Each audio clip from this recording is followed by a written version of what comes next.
tadi disampaikan itu terkait dengan pelaksanaan PSG, ya ini sampai sekarang juga orang bahasakan prakerin. Sebenarnya prakerin itu pada saat dulu SMK itu masih terfokus semua di bagian teknik. Nah, sehingga waktu itu dikatakan prakerin karena dia melaksanakan praktek kerja industri. Nah, sekarang itu kan SMK itu berbagai macam jurusan di dalam, ya. Ada bagian perkantoran, bagian komputer, ada bagian perikanan, ada bagian pertanian dan seterusnya. Untuk itu, saya meluruskan dulu ini, orang selalu bahasakan prakerin. Padahal prakerin itu berarti praktek kerja industri, berarti dia harus ada di industri.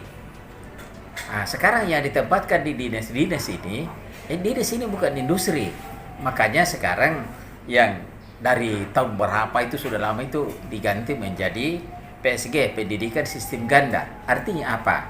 Anak-anak ini praktek belajar teori di sekolah, lalu masuk praktek di berbagai tempat. Nah, kalau misalnya masuk di dinas berarti dikatakan PSG adalah belajar teori di sekolah, kemudian prakteknya di dinas-dinas, ya. Nah, itu yang disebut pendidikan sistem ganda. Artinya teorinya digandakan dengan praktek, sehingga pada saat SMK tamat nanti itu SMK bisa bekerja di mana saja sesuai dengan jurusannya.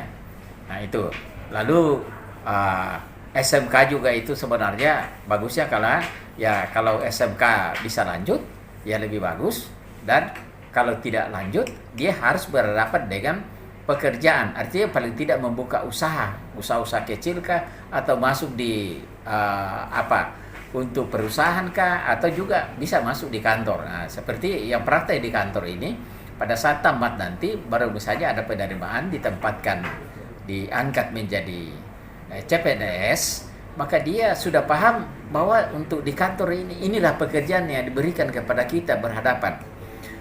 Untuk itu di DPM PTSP dengan Dukcapil, saya sudah dengan teman-teman itu, ya, akan diperhadapkan anak-anak yang praktek itu betul-betul itu kita berikan pemahaman, lalu diperhadapkan dengan pekerjaan, ya, untuk melatih, untuk mengetahui prakteknya. Karena itu teori kan tidak selalu sejalan betul dengan praktek, tetapi ya untuk itu maka misalnya yang ada di DPM PTSP kita mulai rolling. Misalnya si A. Nah, si A ini pertama kita tempatkan di bagian misalnya pendaftaran untuk pengusaha, untuk memberikan daripada persyaratan-persyaratan itu. Nah, setelah misalnya 1 bulan di situ, di rolling lagi untuk di keuangan, supaya dia paham juga di keuangan. Suatu saat itu misalnya diangkat pegawai, dia akan berhadapan dengan misalnya keuangan. Setelah itu di rolling lagi kayak misalnya bagian umum, ya, untuk membuat surat harus dia mengerti bagaimana membuat surat resmi itu, ya. Ya tentunya misalnya ada kopnya, ada nomornya, ada perihalnya, ada tujuannya dan seterusnya.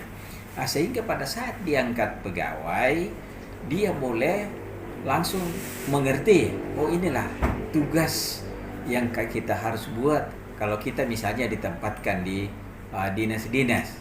Nah, lalu kalau misalnya belum ditarik lagi, maka kita akan perhadapkan juga bagaimana membuat izin, ya.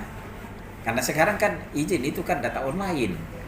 Jadi tidak sama dulu izinnya itu kan manual, sekarang online. Dia harus bagaimana untuk masuk di linknya dan seterusnya sampai jadi izin untuk mengupload daripada persyaratannya dan seterusnya. Karena izin sekarang ini kan semua dipusatkan di DPM PTSP.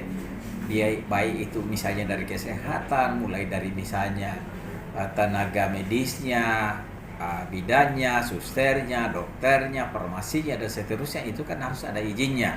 Kemudian ke izin-izin misalnya ke tempat praktek, ke rumah sakit dan seterusnya, dan izin apa saja semua dibuat di sini. Nah, itu juga yang harus mengerti untuk anak-anak kita. Jadi jangan anak-anak kita datang itu dibiarkan berkeliaran, misalnya hanya berdiri di halaman dinas. Banyak saya lihat itu di tempat lain itu berkeliaran duduk-duduk saja itu yang sebenarnya itu tidak boleh. Artinya kita itu harus memberikan pemahaman, pengetahuan bahwa anak yang ditempatkan di dinas itu untuk melaksanakan pendidikan sistem ganda itu betul-betul kita bina, kita didik, ya.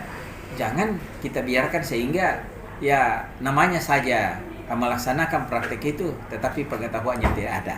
Nah, itu yang sangat disayangkan kalau terjadi seperti itu, ya, terjadi pembiaran, tidak diberikan kedisiplinan, ya, untuk melaksanakan daripada tanggung jawab. Kalau di sini dengan di Dukcapil, ya mulai dari pagi ya datang untuk membersihkan, mengatur tempat bekerja dan lain-lain sebagainya. Setelah selesai apel pagi dia juga ikut apel pagi. Setelah apel pagi baru melaksanakan tugas bersama-sama dengan ASN yang ada di DPPTSP juga di Dukcapil seperti itu. Terima kasih. Mungkin itu yang terkait yang Bapak tanyakan, apa tujuan dan fungsi sebenarnya anak melaksanakan pendidikan sistem ganda, atau mungkin bahasa sehari-harinya apa tujuannya anak praktik di dinas kah atau di industri kah atau di mana saja.